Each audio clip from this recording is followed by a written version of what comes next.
السلام علیکم ورحمۃ اللہ وبرکاتہ۔ دعاؤں کی قبولیت کے بارے میں ہم پڑھ رہے تھے کہ قبولیت بڑھ جاتی ہے جب ہم اللہ تعالیٰ کے سامنے اپنی حاجت پیش کرنے سے پہلے تسبیح کرتے ہیں، درود پڑھتے ہیں۔ جب ہم درود پڑھ لیتے ہیں تو پھر اللہ سبحانہ تعالیٰ ہم سے راضی ہوتا ہے۔ حضرت علی رضی اللہ عنہ کہتے ہیں، ہر دعا روک دی جاتی ہے یہاں تک کہ محمد صلی اللہ علیہ وسلم پر درود پڑھا جائے۔ یہ ان کے احساسات ہیں اور وہ سمجھتے ہیں کہ یہ درود ہی دعاؤں کو آگے بڑھانے والا ہے۔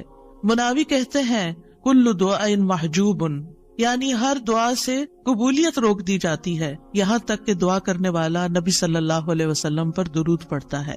یعنی دعا اللہ کی طرف نہیں اٹھتی یہاں تک کہ اس کے ساتھ نبی صلی اللہ علیہ وسلم پر درود کو نہ ملایا جائے، کیونکہ درود دعا کی قبولیت کا وسیلہ ہے۔ ہم نے دعا کی اہمیت اور آداب میں پڑھا تھا کہ کچھ وسیلے ایسے ہیں جو جائز ہیں اور کچھ وسیلے ایسے ہیں جو درست نہیں ہیں۔ تو جائز وسیلوں میں سے ایک وسیلہ کیا ہے کہ ہم درود پڑھیں تاکہ ہماری دعا آگے بڑھے۔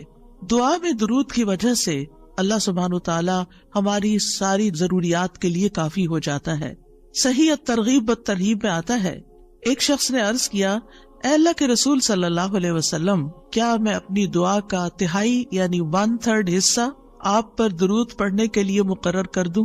آپ نے فرمایا، ہاں اگر تم چاہو تو۔ اس نے کہا 2/3 2/3؟ آپ نے فرمایا، ہاں اگر تم چاہو۔ اس نے کہا، اگر میں ساری دعا درود کے لیے مقرر کر دوں؟ تو رسول اللہ صلی اللہ علیہ وسلم نے فرمایا، پھر تو اللہ تمہاری دنیا اور آخرت کے غم و فکر کے لیے تمہیں کافی ہو جائے گا۔ اس کا یہ مطلب نہیں ہے کہ ہم پھر کوئی دعا مانگے ہی نہ، اس کا مطلب یہ ہے کہ زیادہ سے زیادہ درود پڑھیں۔ یعنی دعائیں تو ہم مخصوص وقت میں پڑھتے ہیں یا پھر جب کوئی ضرورت پیش آتی ہے، لیکن درود ہم ہر وقت پڑھ سکتے ہیں۔ یعنی ہماری روزانہ کی جو روٹین ہے، چلتے پھرتے اٹھتے بیٹھتے، کیونکہ کچھ لوگوں نے اس کے ساتھ بھی بڑی پابندیاں عائد کی ہوئی ہیں کہ بغیر وضو کے درود نہ پڑھا جائے، سر پہ دوپٹے کے بغیر درود نہ پڑھا جائے، راستے میں کہیں درود نہ پڑھے۔ ایسا کچھ نہیں ہے۔ دعا ہو، ذکر ہو، درود ہو، وضو کے ساتھ، وضو کے بغیر، راستے میں، سوتے جاگتے اٹھتے بیٹھتے، ہر جگہ پڑھ سکتے ہیں۔ صرف یہ ہے کہ نماز جو ہے وہ وضو کے بغیر نہیں ہوتی، وہ پوری طرح سطر ڈھانکے بغیر نہیں ہوتی۔ آپ لمبی سے لمبی نماز پڑھ رہے ہیں لیکن آپ نے ایسا دوپٹہ اوڑا ہوا ہے کہ آپ کے بال جھلک رہے ہیں، تو آپ کی نماز نہیں ہوگی، آپ کی محنت ضائع ہو جائے گی۔ لیکن درود شریف کے وقت اگر آپ کام کر رہے ہیں، مثلا کھانا پکا رہے ہیں، اور آپ نے دوپٹہ اتار کے ایک طرف رکھا ہوا ہے کہ بار بار وہ بیچ میں اٹک رہا ہے، تو کوئی حرج نہیں، سر ننگا بھی ہے تو درود شریف پڑھ سکتے ہیں۔ تو درود شریف پڑھتے رہنے سے انسان کے سارے مسائل حل ہو جاتے ہیں، خاص طور پر اگر آپ کے دل پر بوجھ ہے، غم ہے، پریشانی ہے، تو درود ان چیزوں کو دور کرنے والا ہے، ان کا ازالہ کرنے والا ہے۔ یہ دنیا اور آخرت کی خیر کو جمع کرنے والا ہے، کیونکہ اللہ تعالیٰ جس کو غم اور فکر میں کافی ہو جائے تو ایسا شخص دنیا اور آخرت دونوں کی پریشانیوں سے نکل جائے گا، کیونکہ نبی صلی اللہ علیہ وسلم نے درود کی فضیلت کیا بتائی کہ پھر اللہ تعالیٰ اس کو دنیا اور آخرت کے ہم و غم کے لیے کافی ہو جائے گا، یعنی پھر سارے معاملات آپ کے اللہ کے سپرد ہو جائیں گے۔ یعنی اذن یکفیک اللہ ما اہمک، تمہاری دینی، دنیاوی، اخروی معاملات، ہر چیز میں جو پریشانیاں ہیں انشاءاللہ وہ دور ہو جائیں گی۔ اس کی وجہ کیا ہے؟ اس کی وجہ یہ ہے کہ انسان اللہ سبحانہ وتعالی کی طرف متوجہ ہوتا ہے اور ایک محسن کے احسانات کو یاد کرتا ہے۔ یعنی جیسے شکر نعمتوں کو بڑھاتا ہے نا، لَإِن شَكَرْتُمْ لَأَزِيدَنَّكُمْ، اگر تم نے شکر ادا کیا تو میں تمہیں کیا کروں گا؟ اور نعمتیں دوں گا۔ درود شریف کیا ہے؟ اگر آپ غور کریں تو درود کیا ہے؟ درود دراصل نبی صلی اللہ علیہ وسلم کے ہم پر جو احسانات ہیں کہ آپ نے ہمیں ایمان سے روشناس کیا، قرآن سے روشناس کیا، حکمت سے روشناس کیا، اور ہماری خاطر دعائیں کی، بے شمار احسانات ہیں نا آپ صلی اللہ علیہ وسلم۔ آج ہم آپ کو کیا بدلہ دے سکتے ہیں؟ کس شکل میں بدلہ دے سکتے ہیں؟ ہم آپ کے لیے کیا کر سکتے ہیں؟ اب ہمارے والدین ہمارے ساتھ احسان کرتے ہیں تو ہم ان کی خدمت کرتے ہیں، ہم ان کو کچھ پکا کے دے دیتے ہیں، ہم ان کو کچھ کھلا دیتے ہیں، ہم ان کو کچھ گفٹ دے دیتے ہیں، یعنی مختلف طریقے سے ماں باپ کو خوش کرنے کی کوشش کرتے ہیں، چاہے انہیں ضرورت ہو یا نہ ہو۔ ہم سب ایسا ہی کرتے ہیں نا، یعنی ہم یہ تھوڑی دیکھتے ہیں کہ ان کو اس وقت ہمارے لاڈ پیار کی ضرورت ہے یا نہیں ہے، وہ دکھی ہے، پریشان ہے یا نہیں ہے۔ ہم اپنی محبت کا اظہار کسی نہ کسی شکل میں کرتے رہتے ہیں۔ وہ فوت ہو جاتے ہیں تو پھر کیا کرتے ہیں؟ پھر ان کو وزٹ نہیں کر سکتے، ان کو دیکھ نہیں سکتے، ان کو کچھ دے نہیں سکتے، انہیں کچھ کھلا پلا نہیں سکتے، پھر ہم ان کے لیے بس صرف دعائیں کرتے ہیں یا صدقہ خیرات کر دیتے ہیں، یہی چیزیں ان کو فائدہ دیتی ہیں۔ نبی صلی اللہ علیہ وسلم کے احسانات ہم پر سب انسانوں سے زیادہ ہیں، ہمارے ماں باپ سے بھی زیادہ ہیں ہم پر۔ اگر ہم سیرہ پڑھیں اور دیکھیں کہ آپ نے کتنے دکھ اٹھائے، کتنے غم اٹھائے، کتنی پریشانیوں سے گزرے، تو حیران ہو جاتا ہے انسان کہ اتنی بھی سچی خیرخواہی کسی انسان کے اندر ہو سکتی۔ النبی اولی بالمؤمنین من انفسہم، نبی تو تم سے بھی زیادہ تمہارے لیے مہربان ہے۔ یعنی ہم اپنی جانوں کے بارے میں اتنے فکر مند نہیں ہوتے، ہم اپنے آپ کو خود جہنم کی آگ سے بچانے کے لیے وہ فکر نہیں کرتے جتنی فکر ہمارے نبی صلی اللہ علیہ وسلم نے ہمارے لیے کی۔ تو ان کے احسانات کا بدلہ کیسے دیں گے ہم ان کے لیے کیا کریں گے؟ ہم ان کے لیے درود پڑھیں گے۔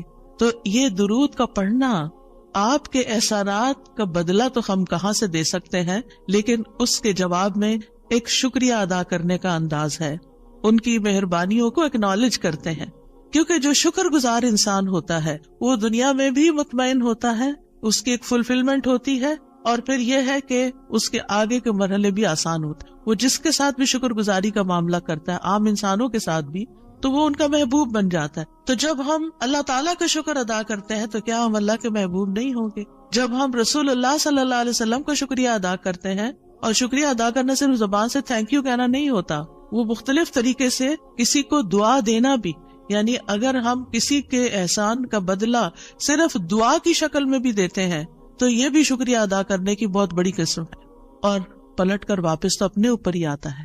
یعنی جب شکر کسی کا ادا کرتے ہیں، جب کسی کے احسان مند ہوتے ہیں، ایک ہوتا ہے بس صرف تکلفاً رسماً ایک فیشن کے طور پہ، ایک روٹین کے طور پر کسی کو تھینک یو بول دینا، نہیں، دل سے جینوئنلی دوسرے کا شکر گزار ہونا، یہ اس کے دل میں آپ کی محبت بڑھاتا ہے۔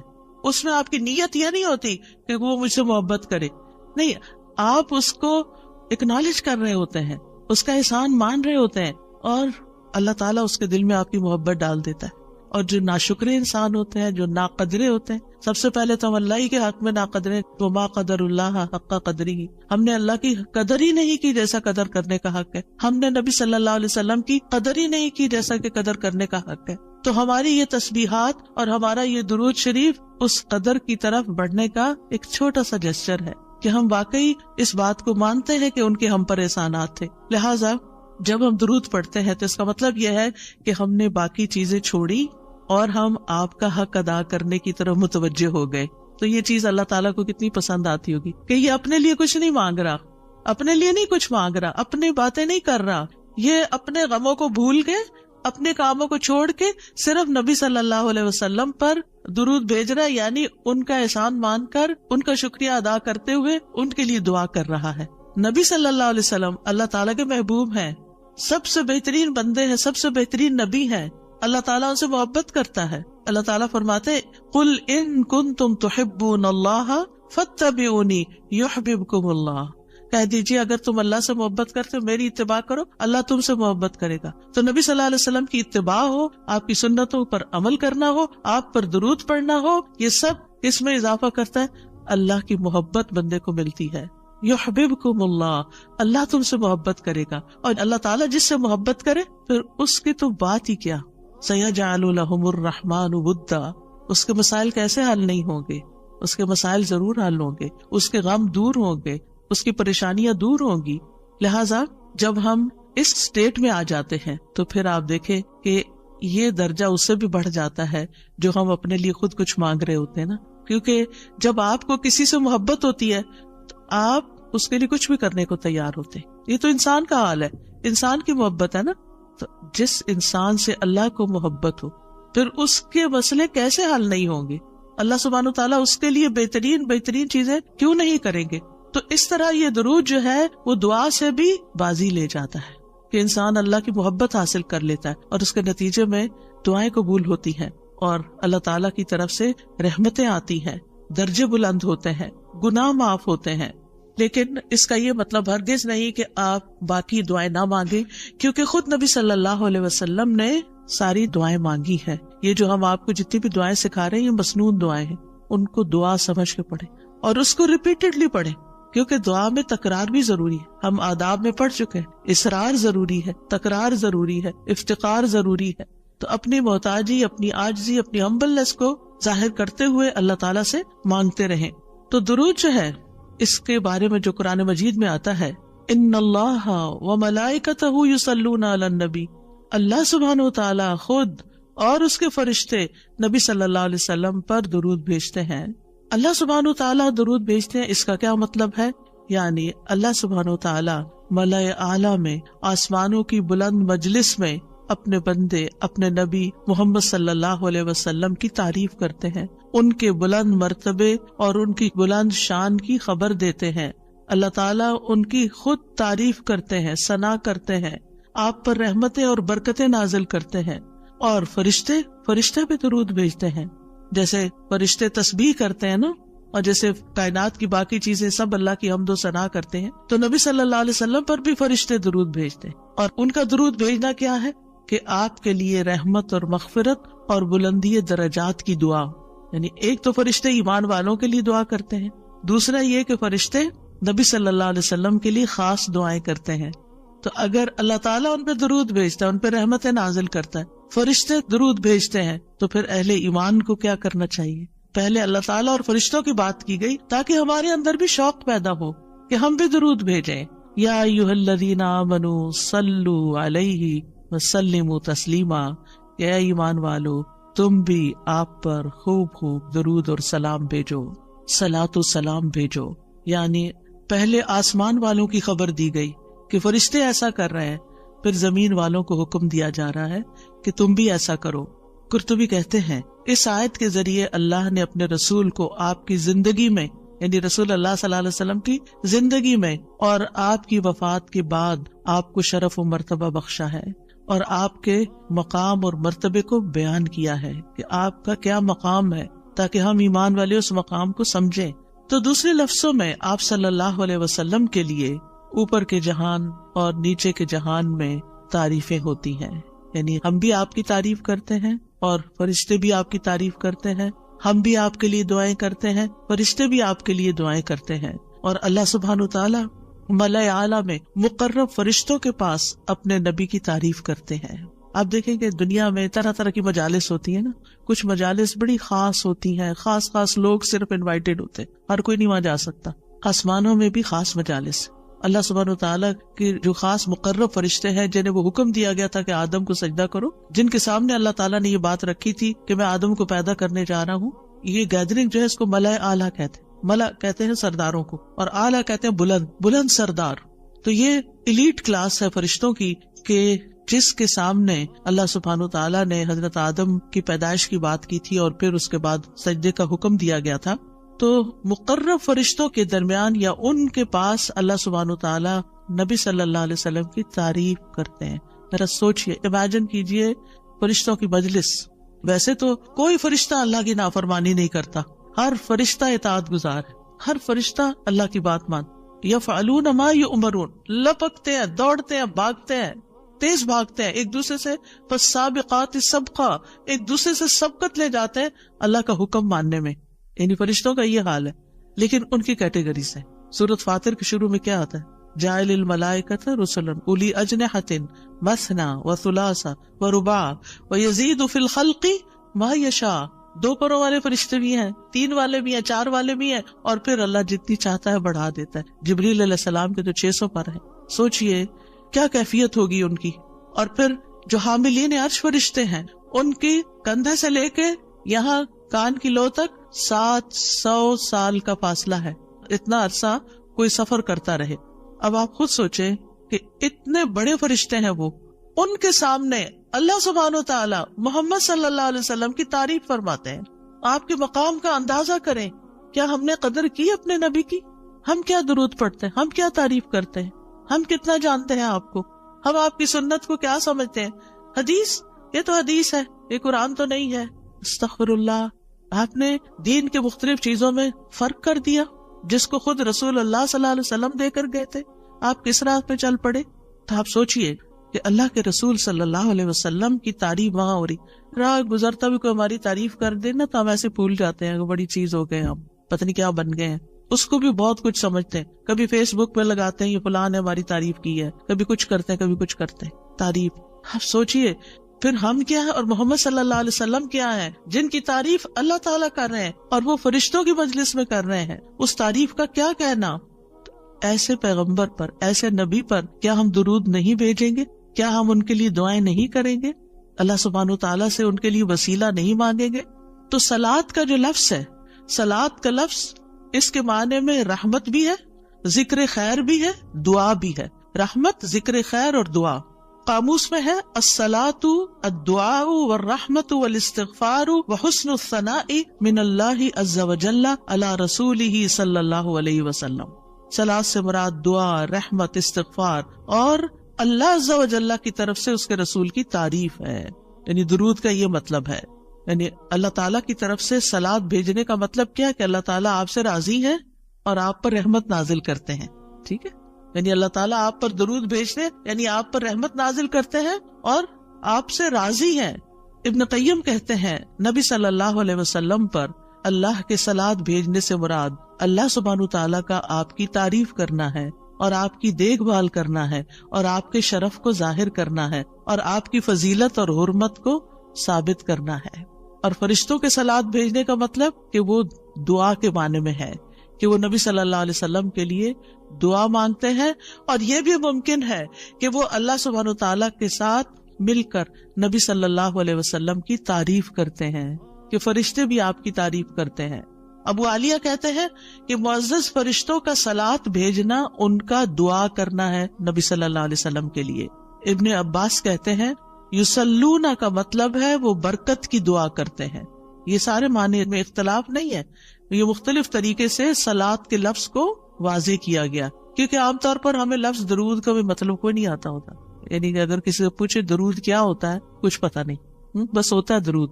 تو عربی میں درود نہیں کہتے, یہ فارسی کا لفظ ہے. عربی میں صلاۃ کہتے ہیں اور صلاۃ میں یہ سارے معنی آ جاتے ہیں جو میں عرض کر رہی ہوں.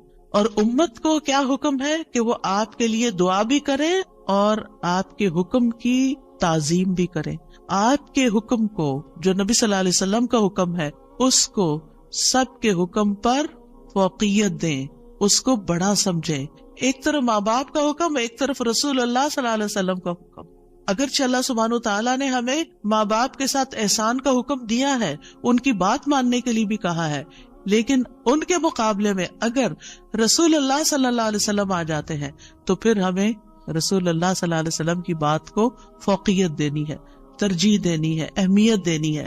کیونکہ وہ شخص مومن ہی نہیں ہو سکتا جس کو نبی صلی اللہ علیہ وسلم اس کے والدین, اولاد اور سب انسانوں سے زیادہ محبوب نہ ہو جائیں. یہ ایمان کا کرائیٹیریا ہے.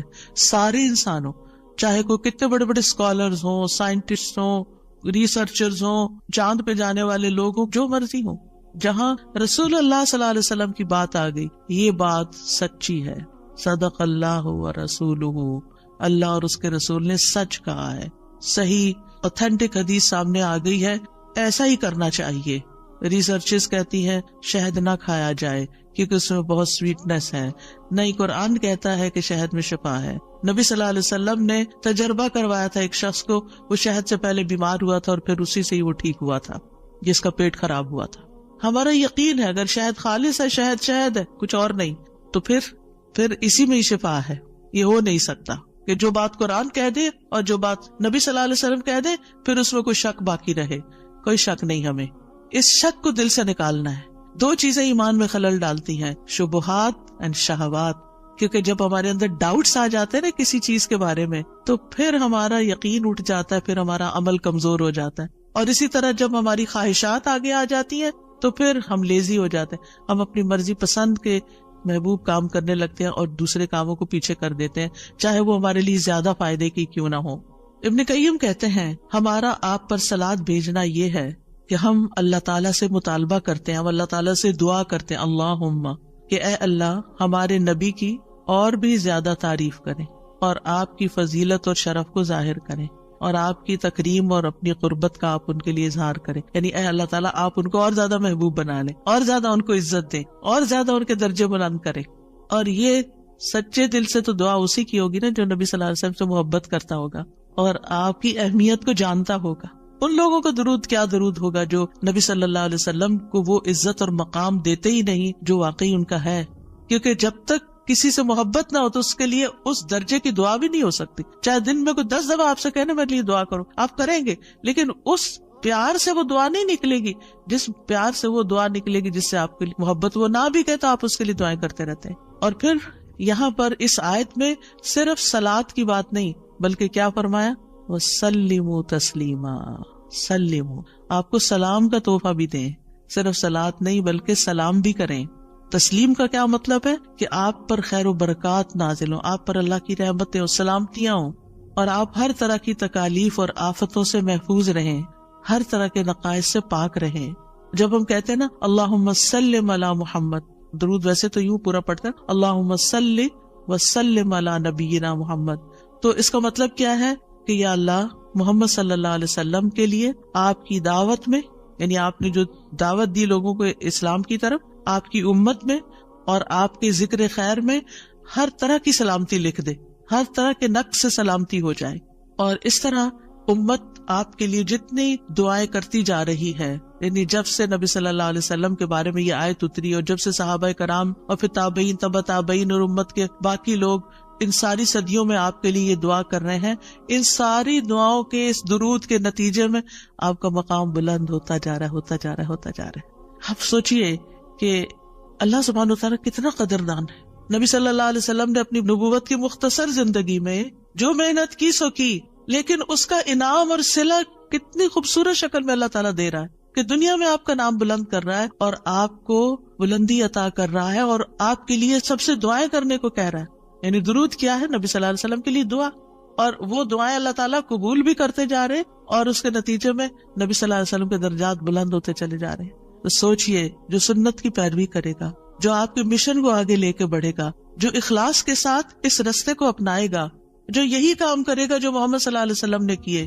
جو آپ کا پیروکار ہوگا، جو آپ کی سنت کا متبع ہوگا، جو آپ کے اس مشن یعنی دین کی تبلیغ کے کام کو آگے لے کر بڑھے گا، کیا اللہ تعالیٰ اس کو ایسے ہی چھوڑ دیں گے؟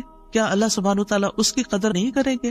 ہم سب انسان کسی نہ کسی طرح دنیا میں بلندی چاہتے ہیں، کوئی ڈگری کے ذریعے، کوئی مال کے ذریعے، کوئی کسی ذریعے دوسروں سے آگے نکلنا چاہتا ہے، بلند مرتبہ ہونا چاہتا ہے. لیکن اس راستے کو چھوڑ دیتے ہیں کیونکہ اس راستے کو بظاہر یوں لگتا ہے کہ اس سے کیا ملے گا، ہمیں اس سے کون سی بلندی مل جائے گی. اور اس طرح ہم نبی صلی اللہ علیہ وسلم کے طریقہ کار کو چھوڑ کر اور طریقوں کو اختیار کرنے لگتے ہیں. ہم سمجھتے ہیں شاید اس میں زیادہ خیر ہے یا اس سے ہمیں زیادہ بھلائی یا کوئی بڑائی مل جائے گی. نہیں، اصل بات یہ ہے کہ ہمیں جو عزت یہ دین دے سکتا ہے، جو مرتبوں کی بلندی، جو اللہ کی رحمتیں، جو خیر اور لازوال نعمتیں جنہیں کبھی ختم نہیں ہونا، جو اس راستے سے مل سکتی ہیں، وہ دنیا میں کوئی اور راستہ ہے ہی نہیں ان سب نعمتوں کو پانے کا. پھر بھی ہم اپنے دین کو حقیر سمجھتے ہیں اور دین کی خدمت کو فارغ وقت کا کام سمجھتے ہیں اور پورے خوشی اور محبت اور خلوص کے ساتھ یہ کام نہیں کرنا چاہتے. ہمیں ضرورت رہتی ہے کہ کوئی اور آئے، دھکا سٹارٹ کرے اور پھر ہم آگے بڑھیں، کوئی ہمیں موٹیویٹ کرے تو پھر ہم کچھ کریں. ہم خود سے کچھ کرنے والے نہیں. ہم کس بات کے انتظار میں ہیں؟ اصل مشکل یہ کہ ہمارے یقین میں کمی ہے، تو اس یقین کو بڑھانے کی ضرورت ہے. تو اللہ سبحانہ وتعالیٰ اپنے فرشتوں کے بعد ایمان والوں کو حکم دیتا ہے کہ اے مومنو، تم تو زیادہ حقدار ہو کہ نبی پر درود و سلام بھیجو، کیونکہ تمہیں ان کی رسالت سے جو برکتیں حاصل ہوئی ہیں، جو فیض حاصل ہوا ہے، وہ فرشتوں کو تو نہیں ہوا نا. فرشتے تو پہلے سے اللہ کی عبادت کرے. ہمیں عبادت کے طریقے کس نے سکھائے؟ محمد صلی اللہ علیہ وسلم نے سکھائے. آپ کی بدولت ہمیں یہ ساری نعمتیں ملی، تو ہمیں تو زیادہ پھر درود بھیجنا چاہیے. تو صلو علیہ وسلموا تسلیما. تو آپ کا حق اور آپ کی عزت اور آپ کی قدردانی صرف یہ نہیں کہ ہم آپ کی شان میں کوئی گستاخی نہ کریں یا کوئی گستاخی کرے تو اس کے پیچھے پڑ جائیں. آپ کا مقام اس سے زیادہ کا متقاضی ہے کہ آپ پر درود و سلام بھیجا جائے. اور یہ قرآن سے بھی ثابت، اور یہ سنت سے بھی ثابت، اور یہ فرشتوں کا طریقہ بھی ثابت. اسی لیے آپ دیکھیں کہ نماز کے اندر درود پڑھنا واجب ہے. واجب ہے. اگر آپ نے اتحیات پڑھ کے سلام پھیر دیا، درود نہیں پڑھا، تو آپ کی نماز ناقص ہے. لیکن اگر آپ کو وضو ٹوٹ رہا ہے مثال کے طور پر، اور آپ سوچتے ہیں کہ اب اگر میں اس موقع پر میری نماز جاتی ہے تو میں کیا کروں گا، تو اگر آپ صرف اتنا بھی پڑھ دیتے ہیں نا، اللہم صلی وسلم علی نبینا محمد، اور سلام پھیر دیتے ہیں، نماز ہو جاتی ہے. تو یہ یعنی عام حالات میں بھی ہم درود پڑھ سکتے ہیں اور نماز میں تو پڑھنا ہی پڑھنا ہے. اور پھر اذان کے بعد اور مختلف مواقع پر انشاءاللہ دیکھتے ہیں. شیخ سعدی کہتے ہیں آپ صلی اللہ علیہ وسلم پر درود بھیجنا اللہ سبحانہ وتعالی اور اس کے فرشتوں کی اقتداء ہے، اور جو حقوق ہم پہ عائد ہوتے ہیں اس کا بدلہ دینا بھی مقصود ہے. آپ کی محبت اور آپ کی تکریم کی علامت ہے. جو آپ سے جتنی محبت کرے گا اتنا ہی درود بھیجے گا. پھر یہ اجر و ثواب کے حصول کا ذریعہ بھی ہے. سبحان اللہ، یعنی جب کوئی انسان شکر گزار ہوتا ہے، قدردان ہوتا ہے، تو اللہ تعالیٰ اس کی کیسی قدردانی کرتے ہیں. درود ہم آپ پر پڑھتے ہیں، ثواب ہمیں مل رہا ہوتا ہے. کوئی احسان نہیں ہے کسی پر، آپ کو بھی ساتھ ہی فائدہ ہو گیا. اور پھر یہ ایمان کی علامت ہے، کیونکہ جو آپ سے محبت نہیں کرتا اس کا ایمان مکمل نہیں. اور پھر آپ کی توقیر جس کا حکم اللہ تعالیٰ نے دیا اس کی علامت بھی ہے. لِتُؤْمِنُوا بِاللَّهِ وَرَسُولِهِ وَتُعَزِّرُوهُ وَتُوَقِّرُوهُ وَتُسَبِّحُوهُ بُكْرَةً وَأَصِيلًا، تاکہ تم اللہ اور اس کے رسول پر ایمان لاؤ اور اس کی مدد کرو اور اس کی تعظیم کرو اور دن کے شروع اور آخر میں تسبیح کرو. نبی صلی اللہ علیہ وسلم کے امت پر جو احسانات ہیں ان کا تھوڑا سا ذکر کرنا اس لیے ضروری ہے تاکہ یاد تازہ ہو جائے کہ آپ کے ذریعے میں کیا کیا فیض ملا. سب سے بڑی بات یہ کہ وہ ہمارے بارے میں بڑے رحیم و شفیق تھے. لَقَدْ جَاءَكُمْ رَسُولٌ مِّنْ أَنفُسِكُمْ عَزِيزٌ عَلَيْهِ مَا عَنِتُّمْ حَرِيصٌ عَلَيْكُمْ بِالْمُؤْمِنِينَ رَءُوفٌ رَحِيمٌ. لوگوں تمہارے پاس تمہیں میں سے ایک رسول آیا ہے، اگر تمہیں کوئی تکلیف پہنچے تو اسے گراں گزرتی، اس کو تکلیف ہوتی ہے. کیا ہمارے اندر بھی دوسروں کے لیے ایسے احساسات ہیں کہ کسی کو تکلیف پہنچے تو ہمیں تکلیف ہو جائے؟ نبی صلی اللہ علیہ وسلم کو ایمان والوں کی تکلیف سے تکلیف پہنچتی تھی. وہ تمہاری فلاح کا حریص ہے. ہم ہیں لوگوں کی فلاح کے حریص کہ ان کو ہدایت ہو جائے، یہ دین کی طرف آ جائے. مومنوں پر نہایت مہربان اور رحم کرنے والا ہے. یہ ہیں ہمارے رسول جن کی گواہی اللہ تعالیٰ نے دی کہ ان کے اندر کے جذبات لوگوں کے لیے کیا ہے اور ان کا مشن کیا اور وہ چاہتے کیا ہے آپ کے لیے، اور وہ کتنے شفیق اور مہربان ہے. یعنی ایک دائی کی بنیادی صفت ہونی چاہیے کہ وہ دوسروں سے محبت کرنے والا ہو، دوسروں کی خیر کرنے والا ہو. ہم بعض اوقات دین کا کام کرتے ہوئے اتنے پروفیشنل ہو جاتے ہیں کہ ہماری ٹون بھی بڑی اسپارٹ ہو جاتی ہے اور ہمارا انداز بھی بڑا تحکمانہ ہو جاتا ہے. ہم سمجھتے ہیں کہ ہم صحیح معنی میں خدمت کر رہے ہیں. نہیں، کہیں ایسا نہ ہو کہ اس کی وجہ سے لوگ دین سے ہی دور ہو جائیں. نبی صلی اللہ علیہ وسلم کا یہ طریقہ نہیں تھا. اللہ کی قسم، ہم جتنے سنت کے زیادہ قریب ہوں گے اتنے ہی زیادہ ہم دین کو فائدہ پہنچانے والے ہوں گے، اور جتنے سنتوں سے دور ہو جائیں گے اور آپ کے طریقے سے دور ہو جائیں گے آپ سے بھی اتنے ہی دور ہو جائیں گے اور دین کو بھی اتنا ہی نقصان پھر دیں گے. نبی صلی اللہ علیہ وسلم مومنوں پر ان کی جانوں سے بھی زیادہ قریب ہیں. النبی اولیٰ بالمؤمنین من انفسہم وازواجہ امہاتہم. یہ نبی مومنوں پر ان کی جانوں سے زیادہ حق رکھنے والا ہے اور اس کی بیویاں ان کی مائیں ہیں. نبی صلی اللہ علیہ وسلم نے فرمایا، دنیا میں کوئی مومن ایسا نہیں جس سے میرا دنیا اور آخرت میں سب سے زیادہ قریب کا رشتہ نہ ہو. اگر چاہتے ہو تو یہ آیت پڑھ لو. یعنی صرف اس دور کے لوگوں کے لیے نہیں تھے آپ قریب، بلکہ ہمارے لیے بھی ہیں. فرمایا یہ آیت پڑھ لو، النبی اولیٰ بالمؤمنین من انفسہم. نبی مومنوں پر ان کی جانوں سے بھی زیادہ قریب ہیں. لہٰذا جو کوئی مومن مر جائے اور مال چھوڑ جائے تو وہ اس کے خاندان کو ملے گا، اس کے وہ وارث ہوں گے. اور جو قرض یا عیال چھوڑ جائے وہ میرے پاس آئے، میں اس کا بندوبست کروں گا. آج کوئی حکمران، کوئی لیڈر ایسا ہے جو یہ کہے کہ تمہارا کوئی فوت ہو جائے، جو وہ چھوڑے وہ سب تمہارا، لیکن اگر کوئی تمہاری ضرورت ہے تو میرے پاس آ جاؤ؟ ایسی خیرخواہی محمد صلی اللہ علیہ وسلم کے اندر تھی اپنے ساتھیوں کے لیے. آپ امت کے لیے روتے تھے. نبی صلی اللہ علیہ وسلم نے ابراہیم علیہ السلام کے بارے میں یہ آیت پڑھی، ربی انہن اضللن کثیرا من الناس فمن تبعنی فانہ منی، کہ اے میرے رب ان بتوں نے بہت سے لوگوں کو گمراہ کر دیا ہے، تو جو میری پیروی کرے وہ مجھ سے ہوگا. اور یہ آیت جس میں عیسیٰ علیہ السلام کہتے ہیں ان تعذبہم فانہم عبادک وان تغفر لہم فانک انت العزیز الحکیم. اے اللہ اگر تو انہیں عذاب دے، یعنی جو میرے پیروکار ہیں، تو تیرے بندے ہیں دے دے، اور اگر تو بخش دے تو بے شک تو عزیز الحکیم ہے. نبی صلی اللہ علیہ وسلم نے کیا فرمایا؟ ابراہیم علیہ السلام نے کہا بس وہ میرے ہیں جو میری پیروی کرے. عیسیٰ علیہ السلام نے کہا تیرے بندے ہیں، تو چاہے تو سزا دے. نبی صلی اللہ علیہ وسلم کو دیکھیے. پھر آپ نے یہ دو آیتیں پڑھ کے اپنے ہاتھ اٹھائے اور فرمایا اے اللہ میری امت میری امت، امتی امتی، اور آپ رونے لگ گئے. یہ آپ کے دل میں امت کے لیے پیار تھا. امت کے دل میں محمد صلی اللہ علیہ وسلم کے لیے کیا محبت ہے. تو اللہ عز و جل نے فرمایا اے جبریل جاؤ محمد کے پاس، حالانکہ تیرا رب خوب جانتا ہے، اور ان سے پوچھو کہ کیوں رو رہے ہیں. جبریل علیہ السلام آپ کی خدمت میں آئے اور آپ سے رونے کی وجہ پوچھی تو رسول اللہ صلی اللہ علیہ وسلم نے انہیں بتا دیا کہ میں اپنی امت کے لیے رو رہا ہوں، حالانکہ اللہ سب سے زیادہ جاننے والا ہے۔ تو اللہ تعالیٰ نے فرمایا، اے جبریل، محمد کی طرف جاؤ اور ان سے کہہ دو کہ ہم آپ کو آپ کی امت کے بارے میں ضرور راضی کر دیں گے اور ہم آپ کو غمگین نہیں کریں گے۔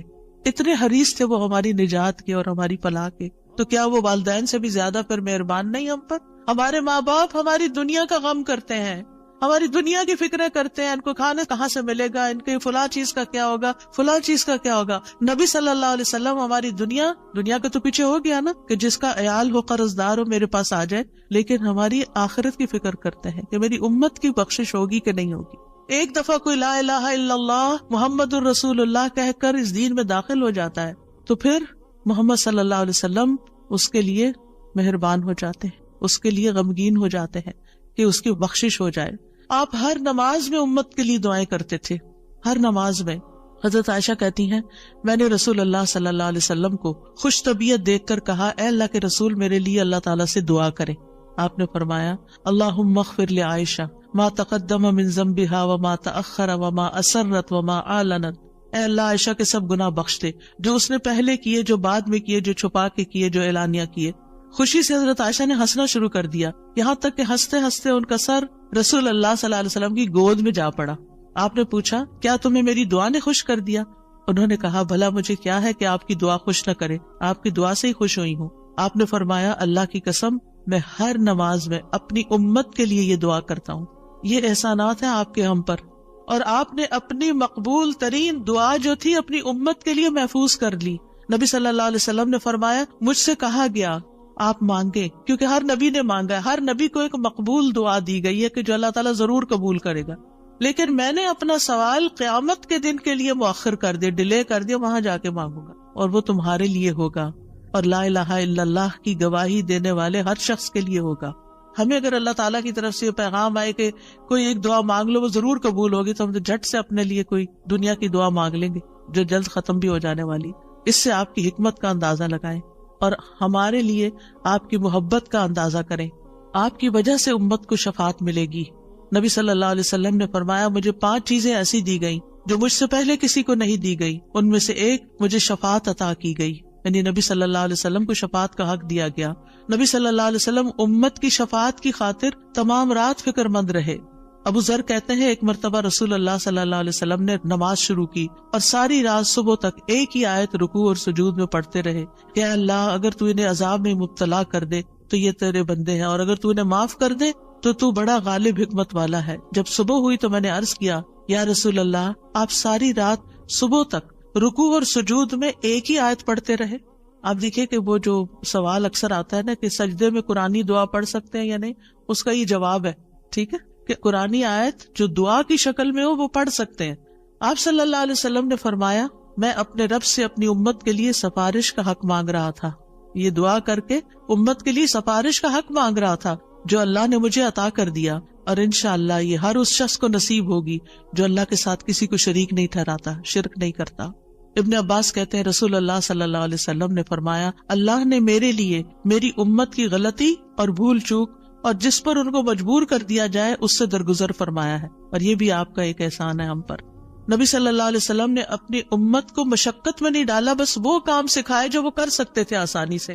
آپ صلی اللہ علیہ وسلم نے فرمایا، اگر میری امت پر مشقت نہ ہوتی تو میں انہیں ہر نماز کے وقت وضو کرنے کا حکم دیتا، یعنی چاہے وضو ہوتا پھر بھی دوبارہ حکم دیتا، لیکن اگر وضو ہے تو دوبارہ نہ بھی کرو، یہ آسانی دیا آپ نے۔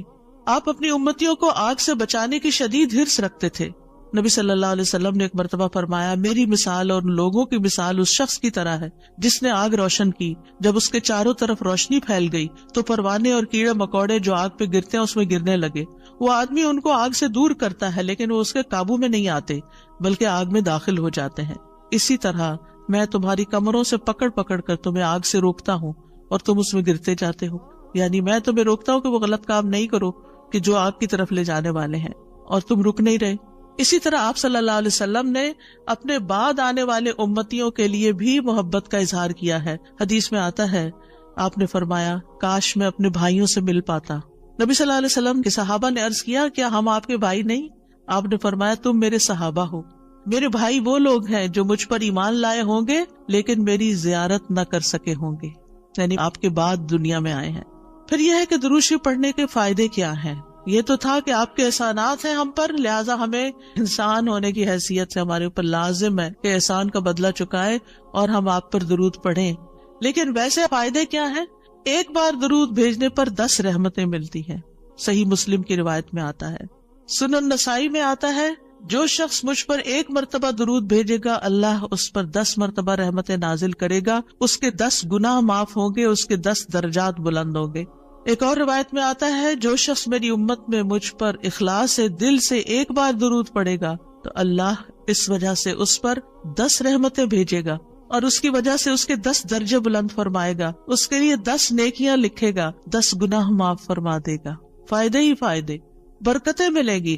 آپ نے فرمایا مجھ پر درود بھیجا کرو کیونکہ مجھ پر درود بھیجنا تمہارے لیے باعث برکت ہے، اور میرے لیے اللہ سے وسیلہ کا بھی سوال کیا کرو، یعنی جو شخص درود بھیجتا ہے برکت اس پر آتی ہے، انسان کی ذات میں، عمل میں، عمر میں برکتیں آتی ہیں۔ امام ابن قیم نبی صلی اللہ علیہ وسلم کی ذات پر درود بھیجنے کے بارے میں کہتے ہیں یہ درود بھیجنے والے شخص کی اپنی ذات کے لیے، اس کے عمل، اس کی عمر میں برکت کا سبب ہے، اس کی مصلحتوں اور ضرورتوں کے اسباب میں سے ہے، کیونکہ درود بھیجنے والا اپنے رب سے دعا کر رہا ہوتا ہے کہ اللہ آپ پر اور آپ کی آل پر برکت نازل کرے۔ تو جب ہم آل پر برکت کی بات کرتے ہیں تو ہم خود بھی بیچ میں سب آ جاتے ہیں اور یہ دعا قبول ہو جاتی ہے، اسی لیے بدلہ بھی اسی کی جنس سے ہوگا۔ ابن حجر کہتے ہیں کہ طاعون اور دیگر بڑی بڑی وبائی بیماریوں میں سب سے بڑھ کر ان کو دور کرنے والی چیزوں میں سے نبی صلی اللہ علیہ وسلم پر کثرت سے درود بھیجنا ہے۔ پینڈیمک میں، کووڈ-19 میں ہمیں سب سے زیادہ درود پڑھنا ہے۔ درود پڑھتے رہیں، کثرت سے پڑھتے رہیں، یہ وبائی امراض دور ہو جائیں گی۔ ابن الجوزی کہتے ہیں جب اللہ اپنے بندے کے ساتھ خیر کا ارادہ کرتا ہے تو وہ اسے محمد صلی اللہ علیہ وسلم پر درود بھیجنے کی توفیق دے دیتا ہے، کیونکہ پھر خیر اسی پر واپس آنی ہے نا، تو اب توفیق ہو گئی تو خیر و برکت کے دروازے کھل گئے۔ ایک فرشتے کے ذریعے آپ تک درود پہنچایا بھی جاتا ہے۔ رسول اللہ صلی اللہ علیہ وسلم نے فرمایا جو شخص 1 بار مجھ پر درود بھیجے گا اللہ اس پر 10 رحمتیں نازل کرے گا، اس پر ایک فرشتہ مقرر ہے، یعنی اس کام پر جو وہ مجھ تک پہنچاتا رہتا ہے۔ ہر جگہ سے درود پہنچا دیا جاتا ہے، یعنی ضروری نہیں کہ روزے کے پاس جا کے ہی آپ درود پڑھیں، اور اگر روزے پہ جانا نصیب نہیں ہو تو بعض لوگ بہت اپسیٹ ہو جاتے ہیں کہ ہم مدینہ گئے ہیں روزے پہ نہیں جا سکے۔ کوئی بات ہے، آپ مدینہ میں تو ہے نا، شکر کریں۔ ہم شکر کرنا بھول جاتے ہیں اور ہم وہ چیز جو نہیں ملی ساری اپنی ایفرٹ انرجی ادھر لگا دیتے ہیں اور اپنا وقت ضائع کر دیتے ہیں۔ کیونکہ میں یہ بات اس لیے کر رہی ہوں کہ رمضان میں بھی بہت سے لوگ عمرے پہ جائیں گے اور آپ کو لیٹسٹ ریسٹرکشنز کا پتہ ہے کہ جب تک روزے کی بکنگ نہ ملے آپ وہاں نہیں جا سکتے۔ اب بعض لوگ اس پہ پریشان ہو کے بیٹھ جاتے، تو پریشان نہ ہو آپ۔ اس وقت اگر دل میں تنگی تکلیف آئے تو کہ یا اللہ قیامت کے دن مجھے اتنا دور نہ کرنا آپ سے، آج یہاں پہنچ کے بھی میں دور ہوں، قریب نہیں جا پا رہی، تو کہیں ایسا نہ ہو کہ قیامت کے دن دور ہو جاؤں۔ یہ سبق سیکھنے کی یہ بات، یعنی اچھے برے حالات تھے، لوگ ایک عمرے میں کئی دفعہ جا رہے ہوتے تھے لیکن اب پہنچ کر بھی نہیں پہنچ پاتے۔ تو نعمتیں تو کبھی بھی جا سکتی ہیں انسان سے، جب نعمت جائے نا، محرومی ہو تو یہ سوچے کہ اللہ آخرت میں محروم نہ کرنا، دنیا میں ایک چیز لے لیے وہاں نہ لینا، کیونکہ وہ محرومی اصل محرومی ہے۔ تو ایسے میں آپ دیکھیں کہ اگر آپ 20 میٹر دور بیٹھ کے بھی درود شریف پڑھ رہے ہیں نا، مدینہ کے اندر پڑھ رہے ہیں، مکہ میں پڑھ رہے ہیں، کینیڈا میں پڑھ رہے ہیں، یہاں سے بھی آپ کا درود پہنچا دیا جاتا ہے۔ اللہ تعالیٰ کے ایسے لشکر ہیں، ایسے فرشتے ہیں، سیکنڈز میں آپ کی بات کہاں سے کہاں چلی جاتی ہے۔ کیا یہ امیزنگ نہیں؟ اللہ تعالیٰ عرش پر ہوتے ہوئے جس کی بلندیوں کا ہم اندازہ بھی نہیں کر سکتے، یہاں ہماری باتیں سن رہے ہیں۔ اللہ تعالیٰ کے لیے کوئی چیز مشکل نہیں، وہ السمیع البصیر ہے۔ رسول اللہ صلی اللہ علیہ وسلم نے فرمایا تم کہیں بھی ہو مجھ پر درود بھیجو کیونکہ تمہارا درود مجھ تک پہنچ جاتا ہے۔ پھر یہ کہ نبی صلی اللہ علیہ وسلم کی سفارش کے مستحق ہو جاتے ہیں وہ جو آپ پر درود بھیجتے ہیں۔ آپ نے فرمایا جو میرے اوپر درود بھیجتا ہے یا میرے لیے وسیلہ مانگتا ہے قیامت کے دن اس کے لیے میری شفاعت ثابت ہو جائے گی۔ یہ وسیلہ وہ خاص مقام ہے ایک جنت میں جو صرف ایک شخص کو ملے گا، اور وہ آپ صلی اللہ علیہ وسلم کے لیے ہم مانگتے ہیں کہ وہ سب سے اعلیٰ ترین مقام ہمارے نبی محمد صلی اللہ علیہ وسلم کو ملے۔ درود نہ پڑھنے والا بخیل ہے۔ آپ نے فرمایا جس کے سامنے میرا ذکر ہو اور وہ مجھ پر درود نہ بھیجے وہ بخیل ہے۔ درود نہ پڑھنے والے کے لیے دوری اور رسوائی ہے۔ مالک بن حویرث کہتے ہیں رسول اللہ صلی اللہ علیہ وسلم ممبر پر چڑھے، جب پہلی سیڑھی پر چڑھے تو فرمایا آمین، پھر دوسری پر چڑھے تو فرمایا آمین، پھر تیسری پر چڑھے تو فرمایا آمین، پھر فرمایا میرے پاس جبریل آئے اور فرمایا اے محمد، جس نے رمضان کا مہینہ پایا پھر اس کی بخشش نہ ہو سکی تو اللہ اس کو اپنی رحمت سے دور کر دے۔ میں نے کہا آمین۔ جبریل نے بد دعا کی، پھر فرمایا جس نے اپنے دونوں والدین میں سے ایک کو یا دونوں کو پایا اور آگ میں داخل ہو گیا، یعنی ان کی خدمت نہیں کی، ان کو راضی نہیں کیا، اللہ اس کو اپنی رحمت سے دور کرے۔ میں نے کہا آمین۔ دعا جبریل مانگ رہے ہیں اور آمین محمد صلی اللہ علیہ وسلم کہہ رہے ہیں۔ فرمایا جس کے سامنے آپ کا ذکر آیا اور اس نے آپ پر درود نہیں پڑھا، اللہ اس کو اپنی رحمت سے دور کر دے، کہیے آمین۔ میں نے کہا آمین۔ ایک اور روایت میں آتا ہے وہ شخص رسوا ہوا جس کے سامنے آپ کا ذکر آیا اور اس نے آپ پر درود نہیں پڑھا۔ میں نے کہا آمین۔ تو دل ہی دل میں صلی اللہ علیہ وسلم پڑھ لینا چاہیے، اور اگر ایک مجلس میں کئی دفعہ آپ کا ذکر آ رہا ہے تو پورا لمبا درود شریف نہیں، یعنی مختصر بھی پڑھ سکتے ہیں۔ انس بن مالک کہتے ہیں نبی صلی اللہ علیہ وسلم نے فرمایا جس کے پاس میرا ذکر کیا جائے وہ ضرور مجھ پر درود بھیجے اور فوراً پڑھنا چاہیے۔ صالح کہتے ہیں اگر تاخیر کرے گا تو مذمت ہوگی، یعنی پسندیدہ نہیں۔ اسی طرح آپ کا نام لکھتے وقت یعنی محمد لکھتے وقت ساتھ صلی اللہ علیہ وسلم لکھنا چاہیے، یہ آپ کی تعظیم کے تقاضوں میں سے ہے۔ سفیان ثوری کہتے ہیں اگر حدیث کے پڑھنے والے کو کوئی اور فائدہ نہ بھی ہو تو اس کو یہ فائدہ ضرور حاصل ہوتا ہے کہ وہ رسول اللہ صلی اللہ علیہ وسلم پر درود بھیجتا ہے۔ جب تک وہ حدیث کی کتاب پڑھتا رہتا ہے اس پر اللہ کی رحمت نازل ہوتی رہتی۔ اگر آپ بخاری کی کلاس میں بیٹھے ہوئے ہیں اور بار بار درود آ رہا ہے، اگر آپ کو حدیثیں نہیں بھی سمجھ آ رہی تب بھی آپ پر رحمت آ رہی ہے۔ پھر اذان کے بعد نبی صلی اللہ علیہ وسلم نے فرمایا جب تم مؤذن کو سنو تو اسی طرح کہو جیسے وہ کہتا ہے، پھر مجھ پہ درود بھیجو، کیونکہ جو مجھ پر ایک دفعہ درود بھیجتا ہے اللہ تعالیٰ اس کے بدلے میں اس پر 10 رحمتیں نازل فرماتا ہے۔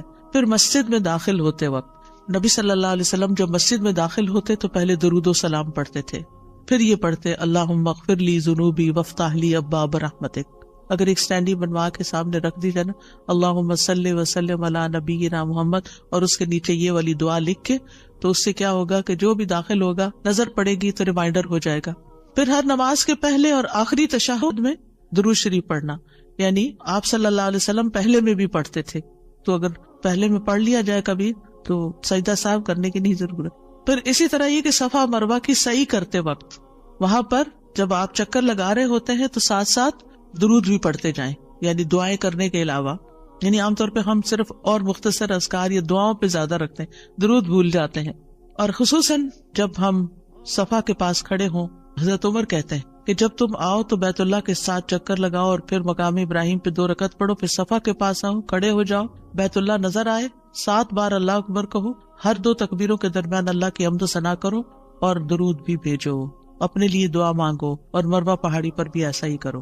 پھر جمعہ کے دن اور رات نبی صلی اللہ علیہ وسلم نے فرمایا جمعہ کے دن اور رات کو کثرت سے مجھ پر درود بھیجو، بس جو آدمی ایک دفعہ درود بھیجے گا اللہ اس پر 10 رحمتیں نازل کرے گا۔ نماز جنازہ کی دوسری تکبیر کے بعد قنوت نازلہ پڑھتے وقت دعا کے شروع، آغاز اور اختتام پر مجالس میں، یعنی جس مجلس میں آپ بیٹھے چاہے دنیا کے مجلس تو اس میں بھی بیٹھے بیٹھے درود پڑھیں۔ نبی صلی اللہ علیہ وسلم نے فرمایا جو لوگ کسی جگہ پر مجلس کریں، بیٹھے ہیں، باتیں کر رہے ہیں، لیکن نہ اس میں اللہ کا ذکر کرے نہ اپنے نبی پر درود بھیجے تو وہ ان کے لیے نقصان کا باعث ہوگی۔ پھر اگر اللہ چاہے تو انہیں عذاب دے، اگر چاہے تو انہیں بخش دے۔ تو اس لیے درود وہاں بھی ضروری ہے۔ اور ایک اور روایت میں آتا ہے کہ قیامت کے دن ایسی مجلس ان کے لیے حسرت کا باعث ہوگی، اگرچہ وہ اپنے اجر و ثواب کی بنا پہ جنت میں داخل بھی ہو جائیں، لیکن انہیں اس مجلس پہ حسرت ہوگا ہم وہاں بیٹھے تھے اور ہم نے ایک دفعہ بھی درود نہیں پڑھا۔ نبی صلی اللہ علیہ وسلم کے علاوہ دیگر انبیاء پر بھی درود پڑھا جا سکتا۔